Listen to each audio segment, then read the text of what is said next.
में ज़लज़ले के झटके महसूस किए गए हैं। लाहौर और गिरदोनवाह में ज़लज़ले के झटके महसूस किए गए हैं। इस हवाले से नाज़रीन को आगाह कर रहे हैं। लाहौर शहर में और गिरदोनवाह में ज़लज़ले के झटके महसूस किए गए। ज़लज़ला पैमा मरकज़ के मुताबिक अभी तक ज़लज़ले की शिद्दत और गहराई का पता नहीं चल सका, लेकिन लाहौर और गिरदोनवाह में ज़लज़ले के झटके महसूस किए गए हैं। लोग कलमा तैयबा का विर्द करते हुए इमारतों से बाहर आ गए। शदीद झटकों के सबब लोगों ने फौरी तौर पर महफूज मकामात का रुख किया। अफजाल अब्बासी हमारे साथ मौजूद हैं। जी अफजाल अब्बासी, क्या तफसीलात हैं?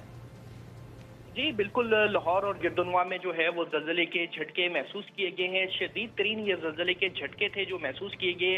शहरियों में शदीद खौफ व हरास जो है ये ज़लज़ले के झटकों के बाद पाया गया और घरों और इमारतों से जो शहरी हैं वो कलमा तैयबा का विर्द करते हुए बाहर निकल आए हैं। लेकिन इस हवाले से अभी तक जो जियोलॉजिकल सर्वे है उन्होंने अभी तक इसकी शिद्दत के बारे में नहीं बताया कि कितनी शिद्दत का ये ज़लज़ला था।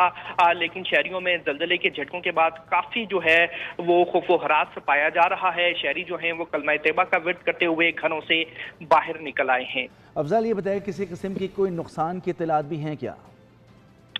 देखिए, अभी तक जो है वो रेस्क्यू 1122 की जानिब से किसी किस्म के नुकसान की इत्तलात जो हैं वो फराहम नहीं की गई। रेस्क्यू 1122 का कहना है कि वो अपने तमाम सेंटर से जो है वो डाटा कलेक्ट कर रहा है।